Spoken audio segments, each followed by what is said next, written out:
Olá, sejam todos muito bem-vindos a mais um Sessão Terapia, a sua pílula diária de sanidade. Sejam todos muito bem-vindos, é com muita alegria que estamos de volta aqui nas nossas lives diárias e inaugurando, esse novo quadro. Ontem foi o primeiro dia e hoje nós vamos aqui para a nossa segunda sessão. Então vamos lá, sem meias conversas, nós estamos aqui diante de um caso que é o seguinte: problemas sexuais. Tenho medo que meu esposo procure sexo fora novamente. Então, veja bem.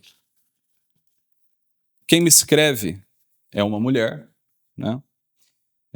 de 30 anos de idade, de 1,63 m de altura, 57 quilos.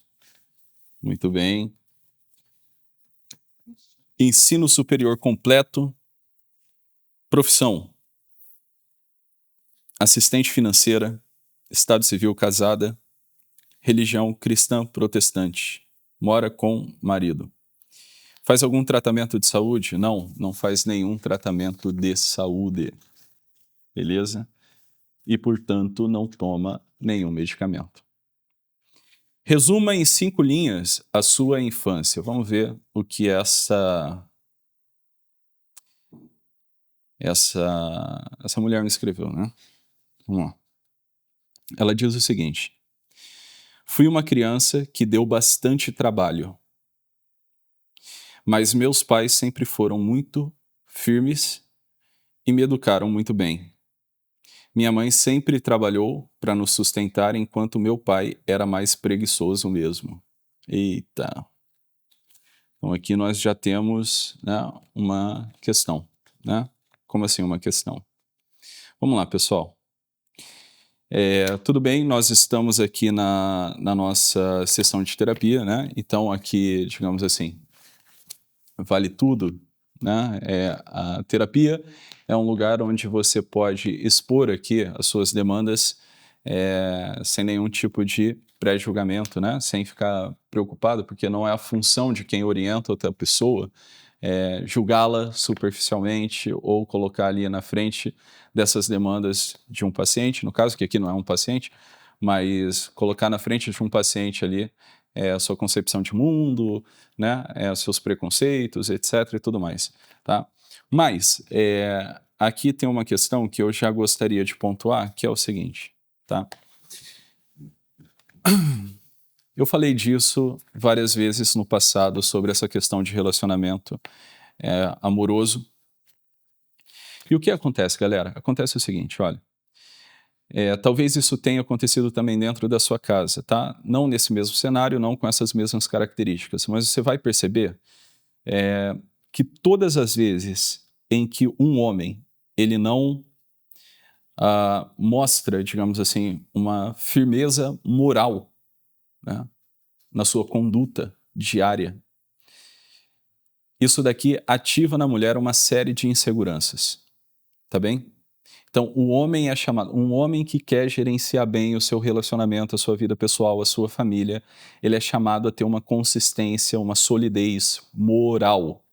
E o que é uma solidez moral? Ele deve ser capaz, sobretudo, de se autocontrolar diante das tendências, das inclinações ao prazer. Beleza? Isso é fundamental para que um homem consiga gerenciar bem o campo das emoções, dos relacionamentos, do trabalho, de um empreendimento. Ele precisa se controlar diante as tentações da vida fácil, do prazer fácil.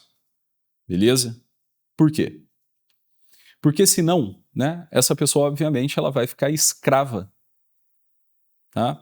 E o que acontece quando uma mulher se depara com um homem escravo? Quando a mulher se depara com o pecado do marido? Quando a mulher se depara com as negligências do marido? Quando a mulher se depara com os vícios do marido?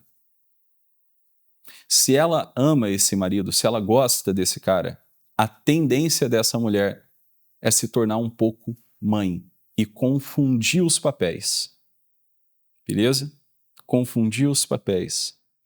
Então, veja que, para que um relacionamento vá bem, é necessário uma certa equiparidade moral e intelectual, né, dos dois ali, principalmente quando nós estamos falando sobre casamento, beleza?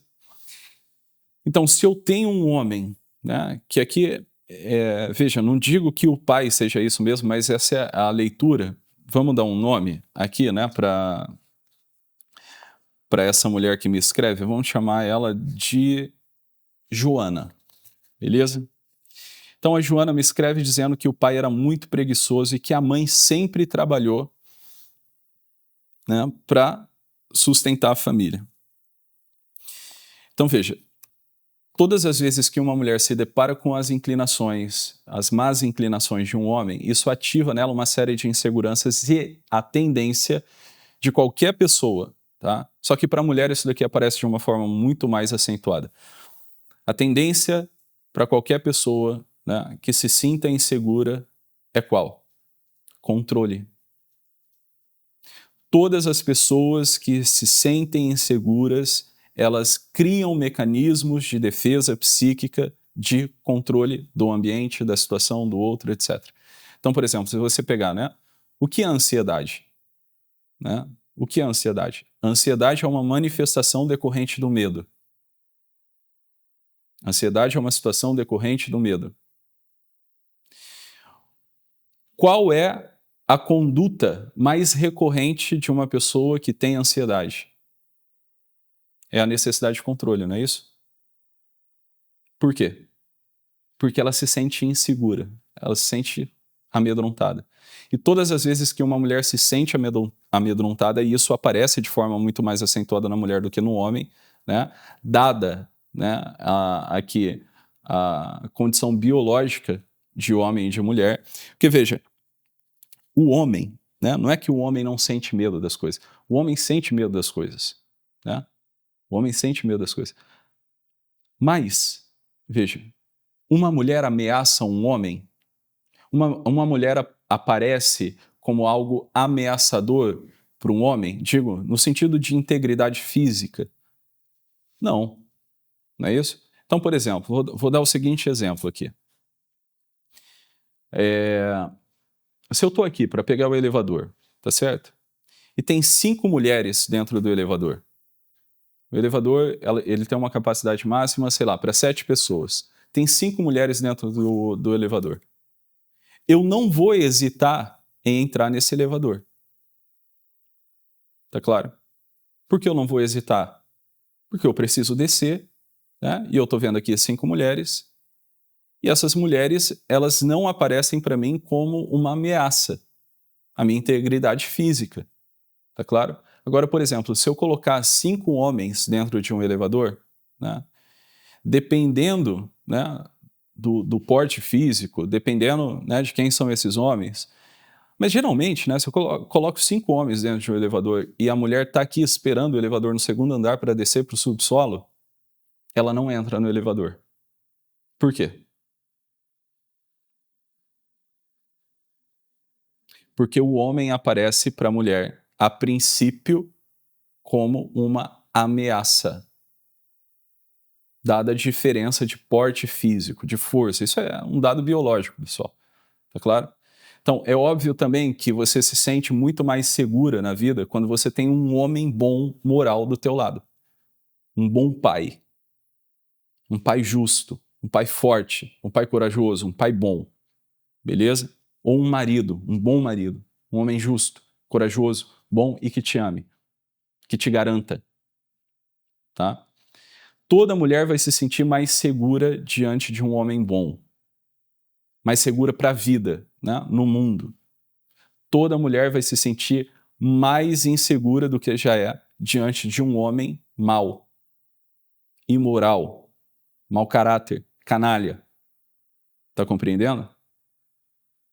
Então veja que quando a esposa se depara com um marido imoral, ela consegue ver a fraqueza de um homem, isso deixa ela insegura sob certo aspecto, e artificialmente ela tenta crescer para o lado do cara. Como assim? Já que ele é frágil, já que ele não é um homem bom, né? Já que a força dele não está aqui canalizada para o bem, a tendência natural da mulher é menosprezar o cara ou se tornar uma espécie, né, de mãe permissiva, indolente, tá? Já que esse cara me dá trabalho, etc e tudo mais, e ele tem essa fragilidade aqui, coitadinho, então tem que cuidar. Aí fica aguentando tudo, tá compreendendo? Porque ele é um coitadinho, né? Tadinho, olha lá. Traiu uma vez, perdoei, duas, perdoei, três, perdoei, conversei, agora vai. Aí traiu 4, 5, 6, 7, 8, 10 vezes, né? Filho fora do casamento, o cara não se conserta nunca, né? Sob certo aspecto, quando a mulher engrossa, o cara é agressivo, né?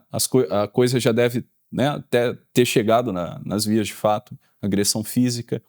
Mas a mulher está sempre naquela expectativa de que o cara é um coitadinho que ela precisa cuidar. Então veja, diante da fragilidade de um homem, nós temos aqui duas reações possíveis da mulher, né? Ou controle excessivo, ela vai virar a mãe controladora, ou ela vai se tornar a mãe permissiva. Tá claro? A mãe permissiva. Esse é o grande problema. Então, muito provavelmente, né, nesse cenário aqui que a Joana apresenta, lembrando que Joana é um nome fictício que nós estamos dando aqui para essa mulher que nos escreve. Então, fui uma criança que deu bastante trabalho, mas meus pais sempre foram muito firmes e me educaram muito bem. Minha mãe sempre trabalhou para nos sustentar enquanto meu pai era mais preguiçoso mesmo. Então, veja, o pai pode ter sido preguiçoso mesmo? Pode ser que não. Pode ser que a mãe, né, desenvolveu um excesso de controle nesse sentido, tá? Para o lado do pai e da família, por estar insegura. Mas isso não quer dizer que o pai tenha sido preguiçoso de fato. Mas isso quer dizer uma coisa. Essa mãe, a mãe da Joana, no caso, se deparou com traços de imoralidade do pai. Ou seja, o pai da Joana não foi um homem capaz de gerar uma segurança no coração da mãe dela, pela sua conduta. Dá para compreender? Então, isso não quer dizer que a Joana tenha absoluta razão, de que o pai seja um preguiçoso mesmo, mas uma coisa que nós podemos ter certeza, né? Que esse cara provocava insegurança no coração da mãe da Joana. E essa é a leitura que a Joana faz. Então, aqui já fica uma lição para nós, tá claro? Se você é um homem, né, e você quer se unir a uma mulher, você precisa se condicionar moralmente.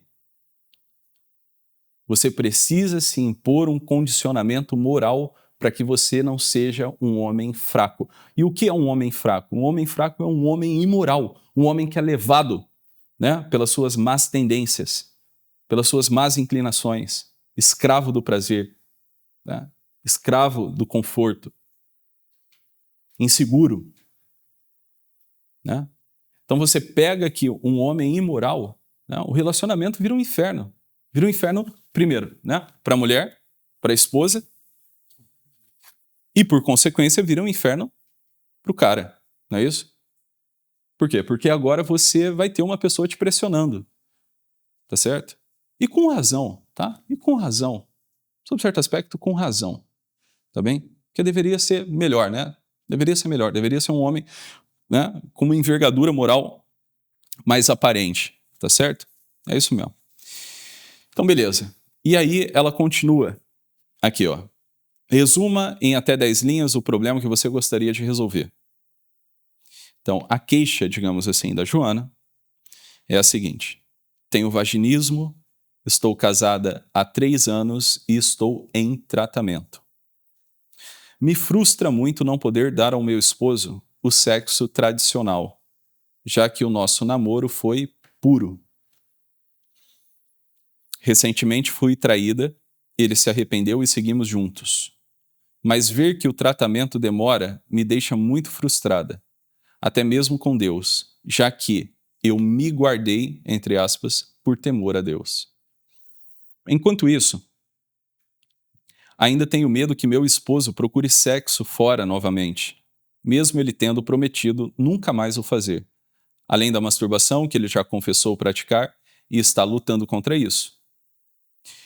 Esse é o meu sofrimento atual. Às vezes penso em separar, mas nos amamos muito. Aqui é um ponto de contradição considerável na tua fala, Joana, que é o seguinte: às vezes penso em me separar, mas nos amamos muito. Olha, uma pessoa que, né, ama muito o marido, ela não pensa em se separar. Concorda? Então aqui eu acho que há uma confusão, né? Não sei se você falou isso da boca para fora, mas isso daqui a gente tem que estar atento quando a gente ouve uma pessoa. Como assim? Ama muito, mas pensa, né? Às vezes pensa em se separar.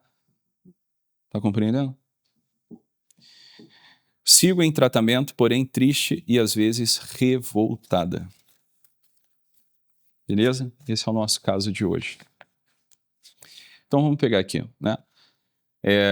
Veja, como eu disse, muito provavelmente, né, a Joana cresceu nesse lar. Você, Joana, cresceu nesse lar em que o casamento dos seus pais muito provavelmente era um casamento disfuncional, tá bem? No qual você coloca sua mãe, né, como sendo aqui o esteio da casa e o pai como sendo um peso preguiçoso, né? Não é aquela pessoa que, não é aquele homem que abraçou a família, que carrega a família, né, no colo, nas costas, né, com virilidade, com envergadura moral, com fortaleza, tá entendendo? Não é. E com generosidade.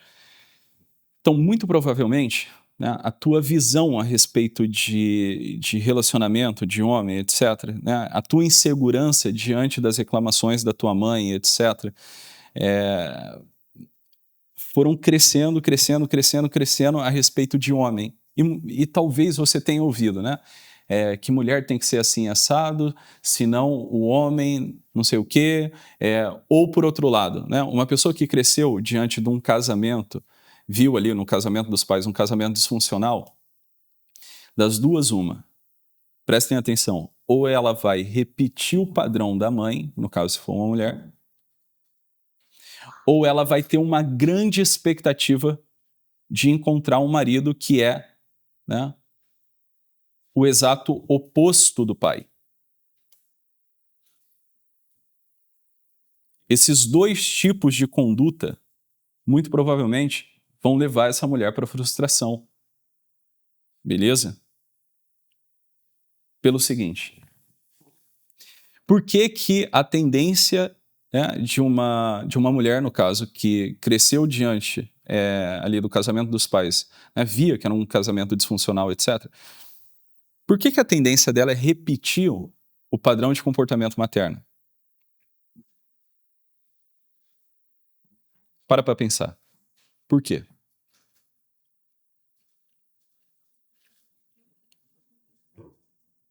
Porque ela conviveu muito com a mãe? Sim, óbvio. Mas não por isso. É pelo seguinte: na tentativa, tá, de se esquivar de uma situação como foi a situação em que a mãe se encontrava, o que que essa mulher vai fazer? Ela vai tentar de todos os modos impor um controle já no início do relacionamento, no início do casamento, para que o casamento dela não repita o padrão do casamento dos pais. E o que que vai acontecer? Ela vai, né, colocar, impor ali, né, um mecanismo de controle tal, exigências tais, que vai fazer com que aquele cara espane. Tá compreendendo? Ela vai se deparar com os vícios e com a imoralidade do atual marido, na tentativa de fugir daquilo que a mãe viveu. Então, por exemplo, eu tive um pai fraco, né? Sou mulher e tive um pai, digamos assim, moralmente fraco. Beleza? A gente depois pode discutir amplamente sobre essa questão moral dos pais, né? Isso daqui dá uma discussão assim, dá pano para manga. Beleza? E vai ajudar muito vocês, mas vai ficar por uma próxima. Não dá para a gente estender muito aqui nesse caso. Vamos analisar o caso em concreto. Então, veja. Na tentativa de fugir desse cenário e ter um casamento funcional, um casamento feliz, tá? Diante daquilo que ela viu a vida inteira, ou diante das reclamações da mãe, das exigências da mãe, etc. e tudo mais, ela fala: Deus me livre, eu não quero um casamento desse para mim, pô. Né? Eu preciso achar um cara decente para eu me casar. Só que aí o que acontece? Né? Aparece o cara, começa o namoro, etc. Começa o casamento. E aí vem todo o medo. Né? O medo de repetir um padrão materno. Só que você não se casou com o seu pai, você se casou com outro cara. E você não é a sua mãe. Então, às vezes, na tentativa de fugir desse padrão, você vai acabar repetindo ele porque você vai forçar o cara a ser imoral com você sob certo aspecto, né? Forçar entre aspas. Tu vai colocar pressão no cara. E o que acontece quando a gente está se relacionando com uma pessoa e a gente fica no pé dela, né? Botando pressão. Ela tem que ser assim, assim, assado, tem que se encaixar absolutamente, né, nos nossos padrões ideais. O que acontece? É óbvio que essa pessoa vai trair. É óbvio que... Tá entendendo? Digo, né? Não estou dizendo que tem que trair nessas situações. Mas, pessoal, pelo amor de Deus, né? Ainda mais o nosso tempo. Né? Será que vocês ainda estão nessa fantasia, né, do romance e do amor de novela, etc. Vocês acham que os homens, se vocês, né, namoram, estão noivas ou se casaram, são santos? Assim, são, né, tipo, né, são pessoas, né, igual o castíssimo São José? Óbvio que não. Óbvio que não. Então, se você bota pressão num cara desse, né, há grandes chances desse cara espanar.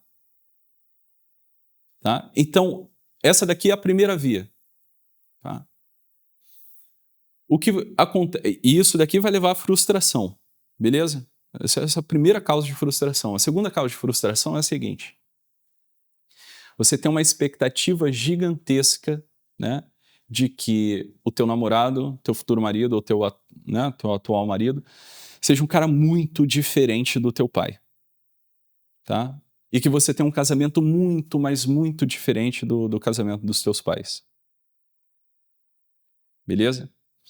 Só que você esquece que para você ter um casamento muito, muito diferente dos seus pais, você precisa ser muito, muito diferente dos teus pais. E muito mesmo. Ou seja, você vai ter que ter convivido com outras pessoas. Você vai ter que ter abraçado outro código de conduta para a tua vida, que não o dos teus pais. Se o parâmetro e o modelo que você tem de casamento, de comportamento, de hábitos, etc., ainda é o teu pai e tua mãe, por melhores que eles sejam, digamos assim, você vai ficar parecido com eles. Você vai ficar parecido com elas. Né? Com a tua mãe. Você vai ficar parecido com o teu pai. Porque você não está olhando, né, para um modelo melhor, você não conviveu com um modelo melhor de pessoa.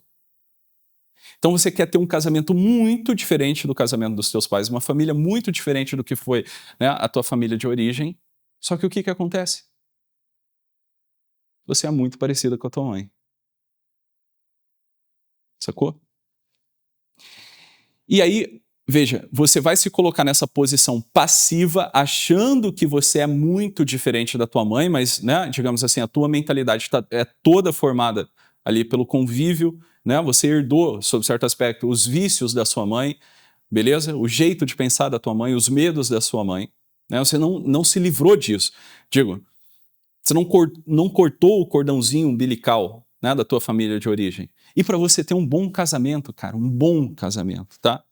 Se o casamento dos teus pais, para você, não é assim, aquele exemplo sublime, digamos assim, se você não via ali que o teu pai era loucamente apaixonado pela tua mãe, a tua mãe loucamente apaixonada por ele, que existia um carinho real, né, que existia virtude verdadeira ali, né, que existia até, digamos assim, uma virtude sobrenatural, né, que teu pai amava tua mãe sobrenaturalmente, teu pai queria a salvação da tua mãe, queria a salvação tua, a salvação dos teus irmãos, tá entendendo? Digo assim, queria felicidade mesmo, mas a felicidade não no sentido vulgar, a felicidade verdadeira, né? Queria que vocês conhecessem a verdade, conhecessem o amor. Se você não teve, se você não presenciou isso na tua infância e na tua adolescência, ali com o teu pai e com a tua mãe, não é para tomar o teu pai e tua mãe como exemplo de nada, porra. E a gente vem de uma geração, veja, olha só, tu é de 94, hein? Muito provavelmente os teus pais devem ter aí 60, 70 anos, né? Se não um pouquinho menos. Beleza? Então olha só. Pessoal, ó, vocês precisam entender isso, cara. A geração dos nossos pais, prestem atenção. A geração dos nossos pais, tá? Que nasceram ali, né? Nos anos 50, 60, 70. Essa geração dos anos 50, 60 e 70, 75, é uma geração fodida. É uma geração que é resultado de um século inteiro de revoluções. Beleza? Então eles herdaram toda a merda, toda essa transição, né, do mundo moderno para o mundo contemporâneo, né, o avanço tecnológico, as revoluções, né, sexuais, tudo isso no campo da educação, no campo midiático, no campo jornalístico, tudo, no campo, novela, filme, cinema, etc. e tudo mais. Toda essa geração dos anos 50, 60, 70, 75, nos anos 80, beleza? Toda essa geração é resultado, eles receberam, né, como formação da mentalidade, resultado de um século inteiro de transformações, de instabilidade. Beleza? De instabilidade. Salva-se lá um ou outro que teve ainda ali, né? Sei lá, um pai e uma mãe, se você teve um vô, uma avó, de repente tu consegue olhar para o teu vô e para a tua avó, né? E por estarem inseridos, digamos, sei lá, numa tradição, uma tradição religiosa, alguma coisa assim firme, conservaram ali os vínculos familiares, né? De forma fortalecida mesmo, de modo fortalecido. Salvo um ou outro. O resto, galera, o resto, ferrado. Beleza? A cabeça dos nossos pais, assim, é um caos, não tem nada... entendeu? E no limite, né? Vamos lá. Eles fizeram o melhor que eles podiam com aquilo que eles tinham nas mãos, tá? Não dá pra gente aqui também, né? Querer colocar os nossos pais num tribunal, isso é uma grande besteira. Agora, veja bem. Se você não teve esse exemplo, e veja, esse exemplo de amor mesmo, de estabilidade afetiva, estabilidade de caridade mesmo, de amor. Você não via o seu pai assim, ó, seu pai olhando para sua mãe apaixonado, tua mãe olhando para o teu pai apaixonado, o carinho entre os dois, sacou? Se tu não viu isso, tu precisa romper com o teu pai e com a tua mãe. Isso é muito duro, hein? E digo, romper com o teu pai e com a tua mãe não é concretamente falando, tá? É no sentido mesmo de mentalidade. Minha mãe, ela não tem para dar aquilo que eu espero. Meu pai não tem para dar aquilo que eu espero. Porque não tem mesmo. Não tem mesmo, né? Então essa nossa geração é a geração, porra, do concurso, sacou? Da vida fácil, né? Paz e amor, nada de conflito, entende? É a geração que já está negociando a verdade, é a geração que já está dizendo, o mundo mudou, as coisas mudaram, não é bem assim, não dá mais pra gente ser rígido dessa forma. Então é uma geração de merda, beleza? É uma geração que não tem como objetivo a verdade, o bem, o amor, a doação. Como objetivo de vida mesmo, assim, acordar de manhã cedo, acordar para servir, acordar para se doar, acordar para trabalhar duro. É a geração, né, que começou a evitar filho, etc., buscar conforto, férias, aí tu tem que, né, tua tia lá no almoço de domingo, nossa, você não vai fazer o concurso, aquele concurso da Receita Federal que abriu, aquele concurso da prefeitura que vai pagar, né, R$ 1.000 por hora, 13º, 14º, 15º, férias adicional, não sei o que, você não vai fazer o concurso da polícia, da penitenciária, de não sei o que, de professor, né, a geração do concurso público. Estabilidade. É isso que essa galera está procurando. Estabilidade. Aposentadoria. Beleza? Estabilidade de vida.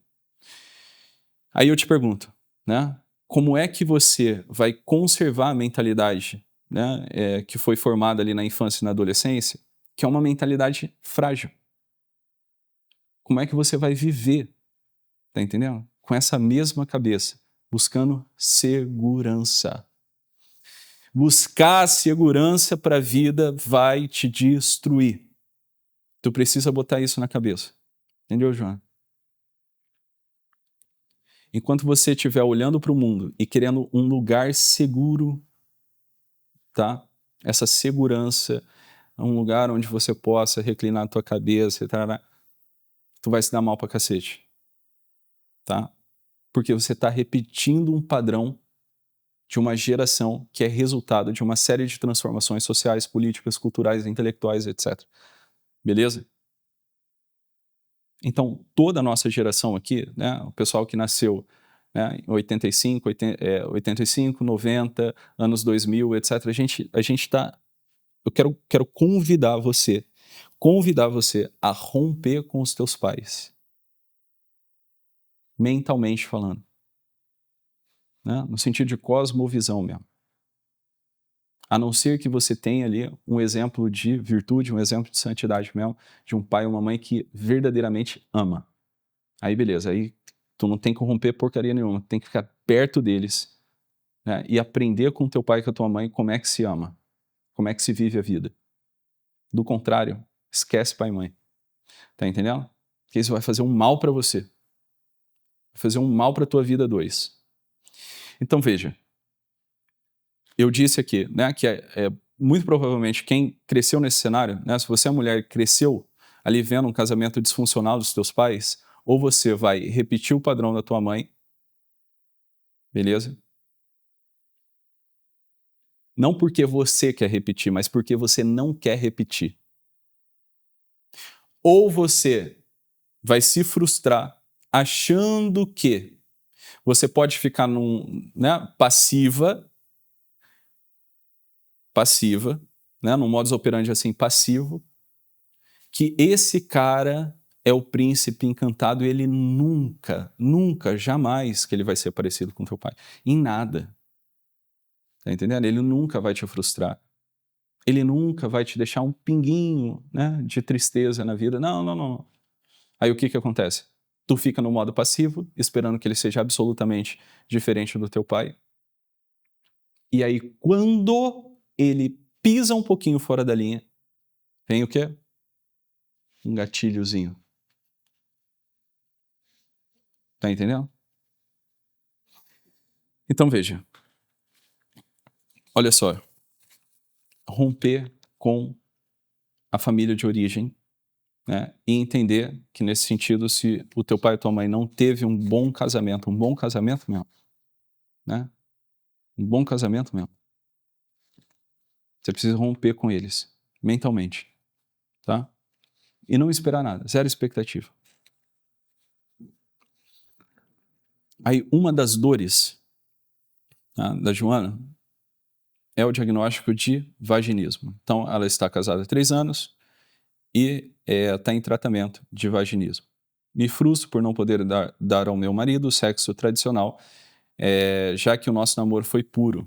Então, olha só, muito provavelmente não teve, né, sexo no namoro, ou, sei lá, deu umas escorregadas, mas não fez disso, né, um projeto de vida ali, um projeto para o namoro todo.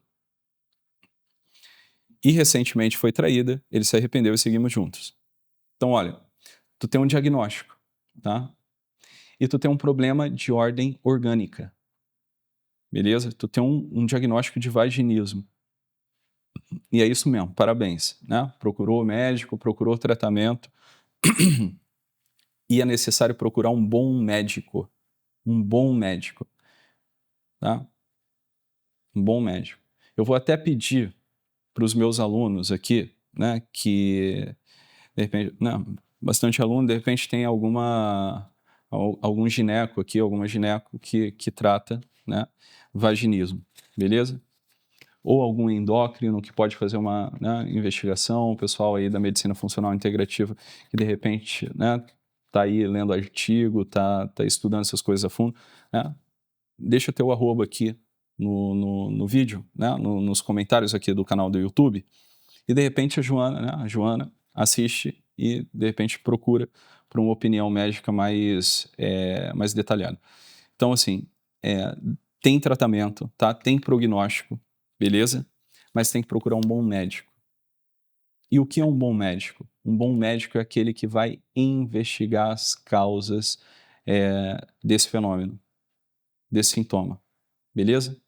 É aquele que não vai dormir enquanto ele não descobrir as causas, enquanto não tratar as causas, tá? E reduzir ali o quadro sintomático do paciente. A maioria dos médicos, infelizmente, né? Infelizmente, a maioria não sei, mas uma parcela considerável de médicos, por já ter o diploma de medicina, etc. e tudo mais, né, não estão tão preocupados assim com o quadro do paciente, não estão tão preocupados, né, em, sei lá, em metodologia, em se atualizar, beleza? Então isso é uma tristeza. Então procure um bom médico, tá? Peça opiniões diferentes, né? Confronte opiniões, estuda sobre o tema, procure um bom médico, beleza? Tem tratamento, tem prognóstico, sim. E esse diagnóstico, né, faz com que a Joana tenha medo, né? Agora aqui, ela colocou, né? Me frustra não poder dar ao meu esposo o sexo tradicional. Beleza, tem esse quadro de vaginismo. Mas a questão é o seguinte, tá? Vamos lá. O sexo. A gente entende a vida sexual de uma forma completamente maluca. Beleza? A nossa cabeça, isso também é um pouco da consequência ali das merdas que invadiram, das fezes ideológicas que invadiram, né, a cabeça dos nossos pais. A gente tem o costume de separar a relação sexual do amor e da caridade. Então, para a maioria das pessoas, sexo é uma parada assim, aquela coisa meio animalesca, sacou? O pega-pega, o rala-e-rola, aquela coisa de novela, entende? Meio carnicenta. Consegue compreender? O pessoal separa a realidade, né, da sexualidade humana do amor. O sexo, para o ser humano, é uma resposta de amor, é uma doação. Beleza? Uma doação total. Total.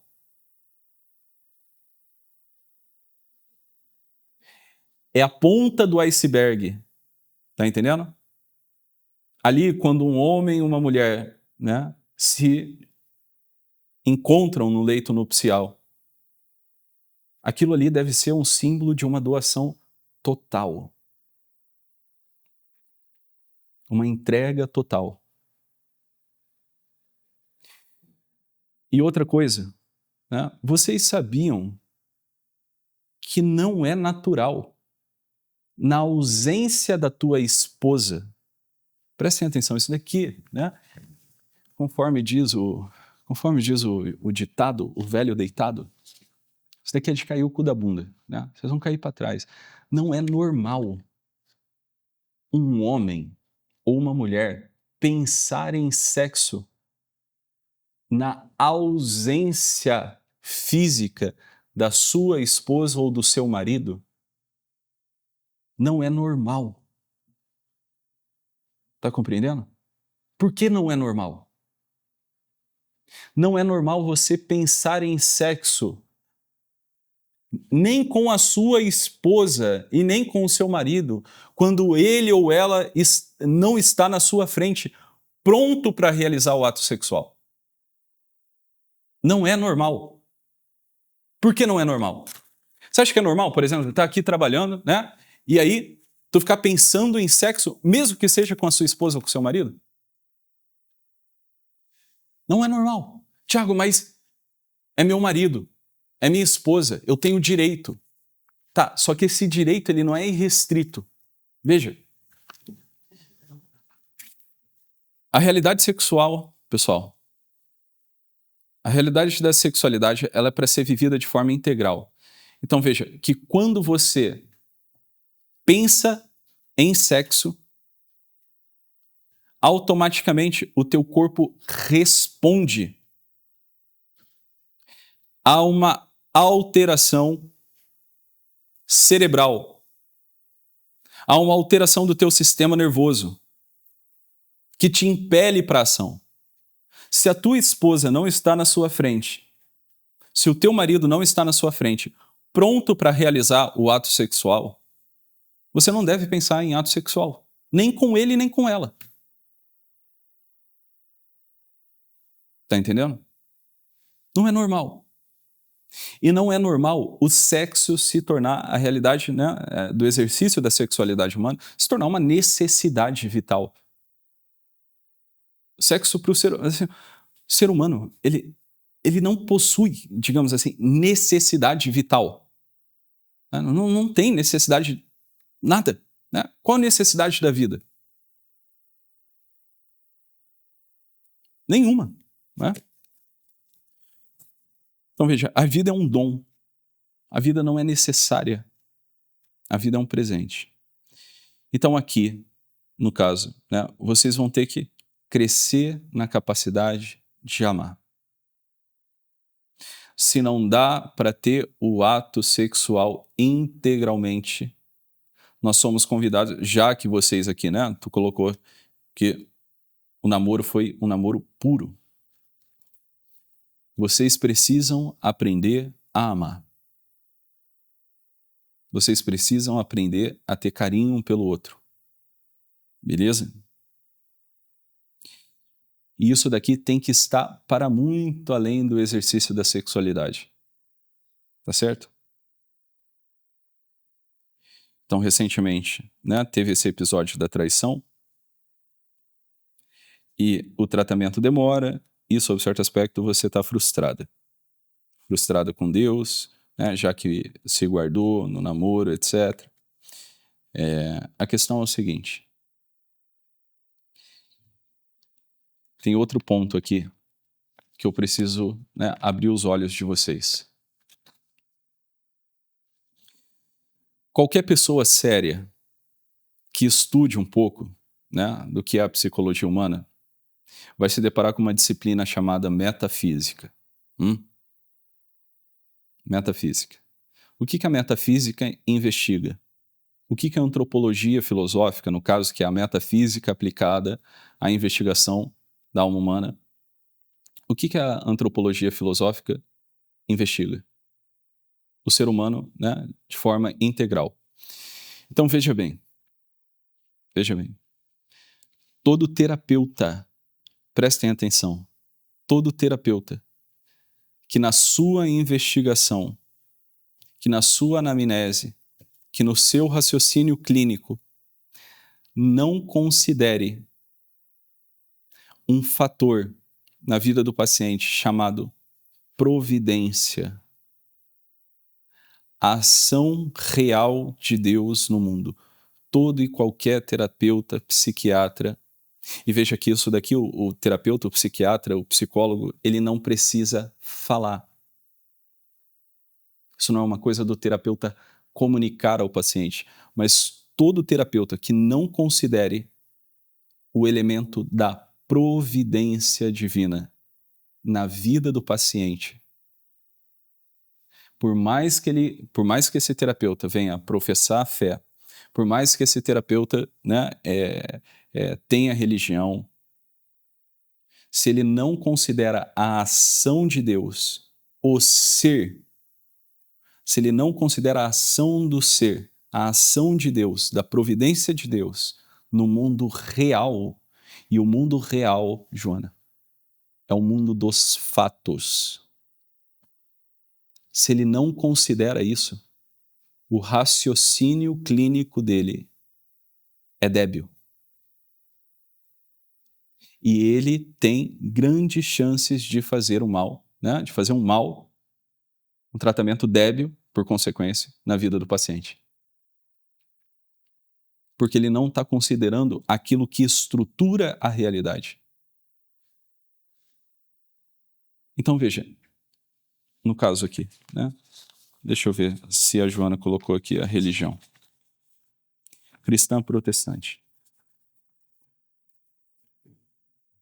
Veja, Joana. Onde Deus fala? Onde Deus se comunica com o homem? Onde? Tu é cristã. Deus se comunica na nossa cabeça? Deus se comunica como nós nos comunicamos um com os outros? Deus aparece para a gente, Jesus aparece para a gente o tempo todo? Né? O tempo todo, ou sei lá quando. É assim que Deus fala com a gente? Não. Onde é que Deus fala com a gente? Nos fatos. Deus fala com palavras e coisas. Nós falamos com palavras. Deus fala com palavras e coisas. Nenhum fio de cabelo cai da tua cabeça, se assim Ele não permitir. Essa é a questão. Então veja, essa revolta contra Deus, nesse sentido, é a perda de uma percepção, né, mais simbólica do mundo, de você conseguir compreender que Ele fala com você. Onde? Nas coisas. Ele fala com você nas coisas. Então, de repente, você vê, né, um jardim bonito, uma florzinha ali no jardim. E aí, geralmente, a gente, né, na correria, a gente nem liga. Ah, tudo bem, uma flor. Ah, tudo bem, um céu azul bonito. Ah, tudo bem, os pássaros lá. Ah, tudo bem, uma paisagem bonita. É só uma paisagem, é só uma florzinha, é só um céu azul. Será que é só uma florzinha? Será que é só uma paisagem assim, irrelevante? Ou será que aquelas coisas estão ali para você lembrar de quem as criou? De repente a gente topa com uma pessoa, né, no nosso dia a dia. Ah, tudo bem, né? Encontrei aqui uma pessoa. Né, bom dia, boa tarde, boa noite. Aquela pessoa é símbolo de quem a criou. Aponta aquela coisa, aquela pessoa, todas as coisas, todas, absolutamente falando, todas, absolutamente falando, até o demônio, tá? Até o demônio aponta para quem o criou. Tá compreendendo? Então, Deus fala com a gente o tempo inteiro, 24 horas por dia, nas coisas, e não na nossa cachola, não na nossa cabecinha. Né? Existe ali as escrituras, existem as escrituras, sim. Deus fala ali, Deus fala ali. Só que as escrituras você lê e medita profundamente, né? Você faz um exercício intelectual, um ato de fé exercida. Ou seja, né, ali, meditando as escrituras, a sua inteligência ela é iluminada pela luz divina, pela luz da fé, pela luz da graça. E aí você entende alguma coisa, tá? Agora, onde que Deus está falando de um modo que é praticamente assim, ó, clarividente, é autoevidente o negócio. Nas coisas. Então, se está acontecendo alguma coisa no teu corpo também, né? Poxa, tu já procurou tratamento, né? Tá fazendo tratamento certinho, beleza? Tá cumprindo ali o protocolo, etc. Por que essa revolta? Por que revolta, né? Então, veja que essa revolta é uma grande besteira nossa.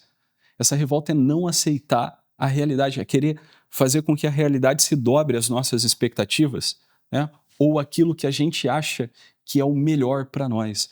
Mas será que a gente sabe mesmo o que é o melhor para nós? Será que a gente sabe mesmo, né, o que é o bem para nós? Né? Quanto tempo a gente parou para meditar? Quanto tempo a gente parou a nossa vida para... Cara, será que eu sei mesmo o que é bom para mim? Né? Eu acho que é bom para mim em determinadas coisas, mas será que é bom mesmo? Né? O quanto isso é bom para mim? Quem será que sabe o que é bom para mim? Né? Aí que a gente é convidado a meditar. Então, de repente a gente olha um quadro médico, né? Às vezes a gente está passando por alguma fase, alguma doença, a gente olha para a nossa vida e fala assim, porra, mas eu não queria passar isso. Tudo bem, né? Só que eu não queria uma caralhada de coisa. Ou, por outro lado, eu queria um montão de coisas.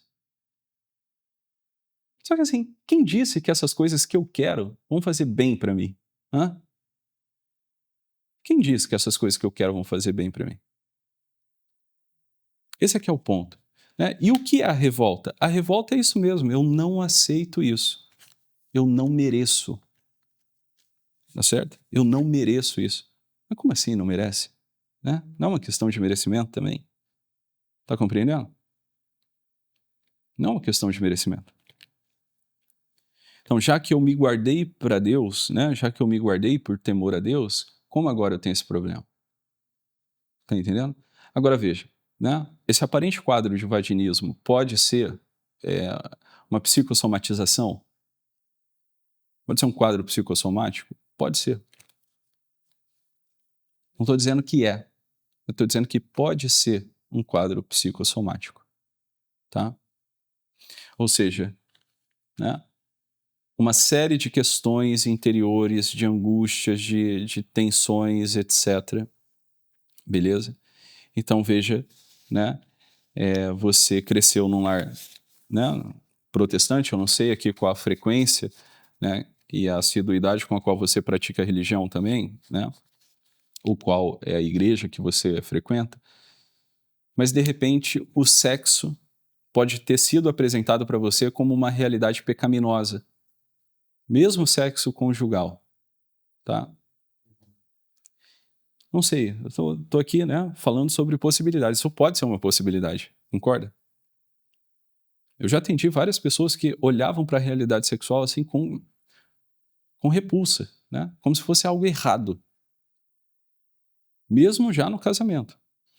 Então, talvez essa série de angústias, de medo, de apreensão, essa coisa pesada dentro do peito, né? Uma preocupação excessiva, etc., uma série de neuroses, talvez faça você olhar para o teu marido ou se deparar ali com os defeitos do marido, etc. Talvez isso faça você olhar para o marido e se fechar, né? Ou de repente o teu marido não tem, né, não construiu ali uma intimidade bacana contigo. E aí na hora do ato sexual você não se sente à vontade, né? Não se sente confiante, não se sente amada. E aí o que acontece com a mulher quando ela não tem, né, quando ela não se sente segura à vontade no ato sexual? Machuca, dói. Tá entendendo? Por quê? Porque ela não está ali, né, não tem uma conexão com o marido. Beleza? Então tem que investigar do ponto de vista médico e tem que investigar também, né, como que você se relaciona com o teu marido, porque pode ser um quadro somático, tá bem?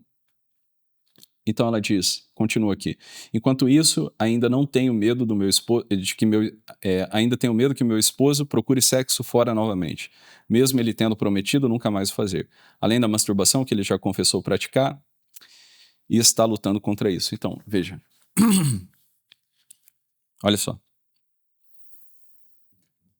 Não ter transado no período do namoro não faz, né, de você, nem do teu marido, pessoas castas. Essa aqui é a questão. Beleza? Então, a castidade, ela não é. Isso daqui eu preciso explicar para vocês. A castidade, ela não é uma proibição. Beleza? Essa coisa da castidade, né, que sob certo aspecto ali, né, os terapeutas de linha mais freudiana ou de linha mais cognitivista vão olhar e vão desconsiderar, enfim.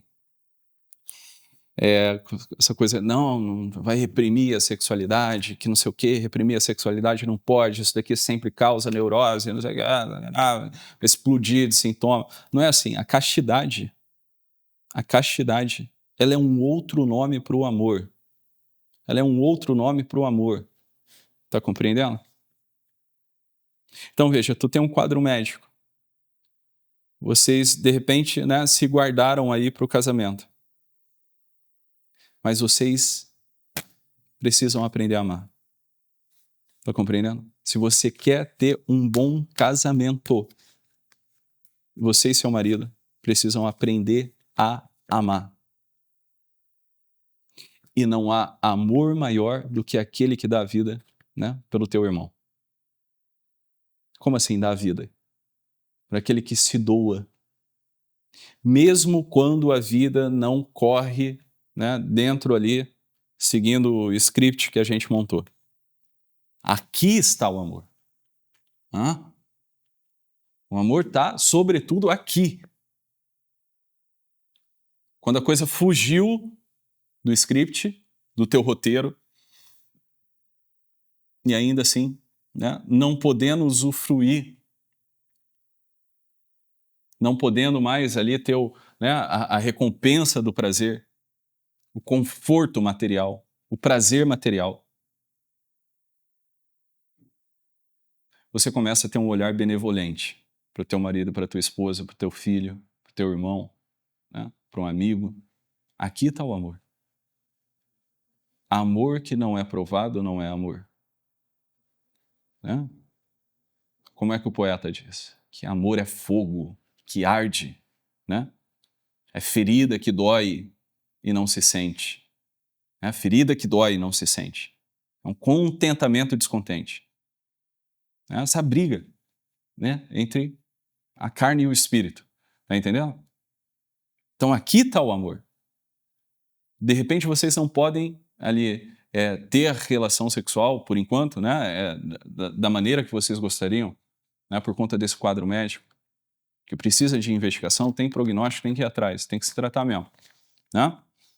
Mas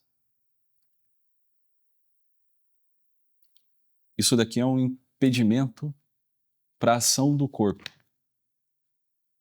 mas não do espírito. Você é chamado a olhar ele com amor e carinho, né? Como vocês prometeram um dia, né? Até que a morte os separe. E ele é chamado a olhar para você diante desse quadro médico, às vezes sem poder ali, né, ter a relação sexual como gostaria, e amar você. Amar mais ainda. Mais até do que se ele pudesse ter você sexualmente. Mas, Tiago, isso é possível? Isso é possível. E é aqui que está a desgraça da vida de tantos de vocês. Ninguém nunca comunicou isso para vocês, entendeu? Então a gente vive, né, como se a gente fosse bicho.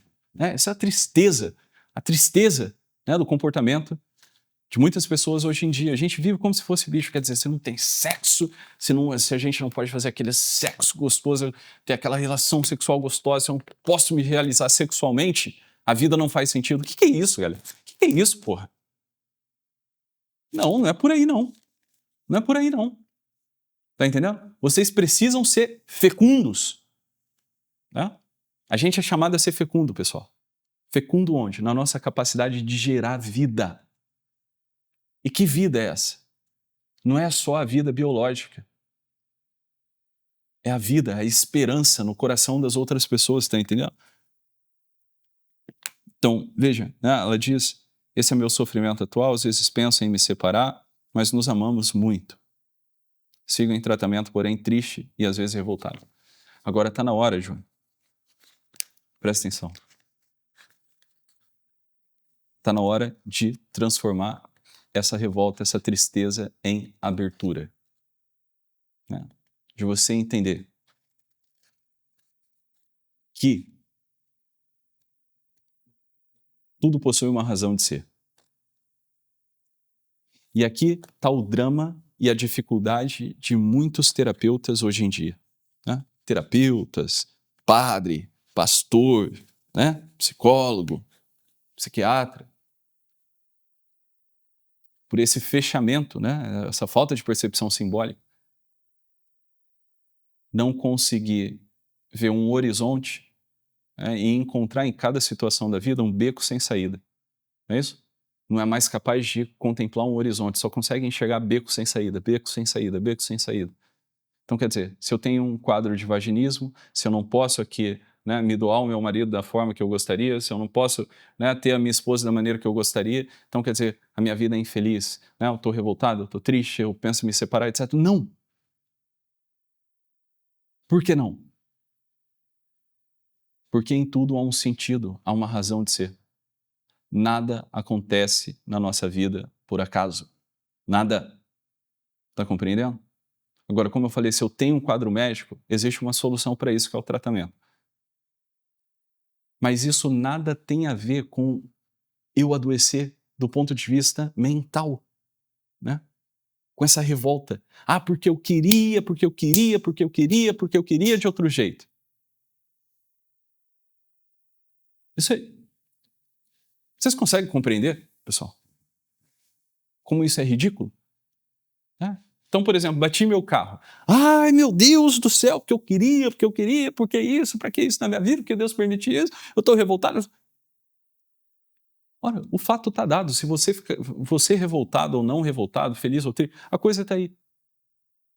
Está compreendendo?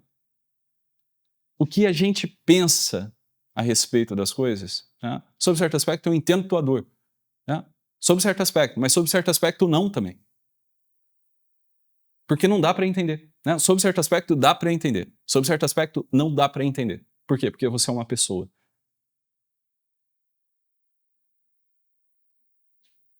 Você não é um pedaço de carne. Entende? E você também não é uma criança. Isso quer dizer que tem esperança sim para o teu casamento. Se vocês aprenderem a amar um ao outro. Se vocês aprenderem a amar um ao outro.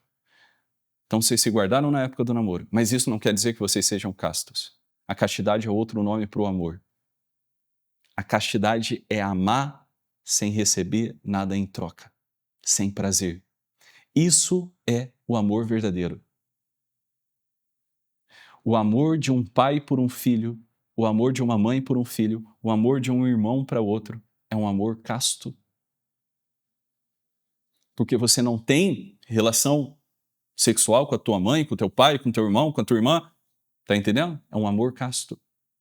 E quando a gente pensa em amor, quais são as primeiras pessoas que vêm na nossa cabeça? Geralmente é pai e mãe. Geralmente é a mãe. O que a mãe recebeu em troca? Para pensar.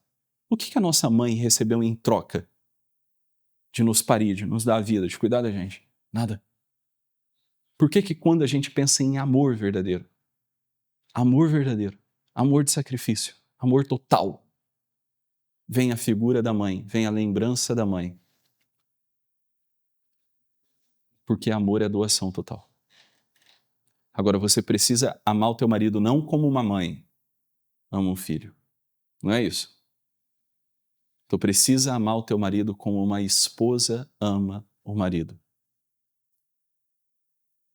O amor compreende também a dinâmica do corpo, da entrega total do corpo. Isto é o meu corpo que é dado por vós. Sim, o amor compreende a entrega total.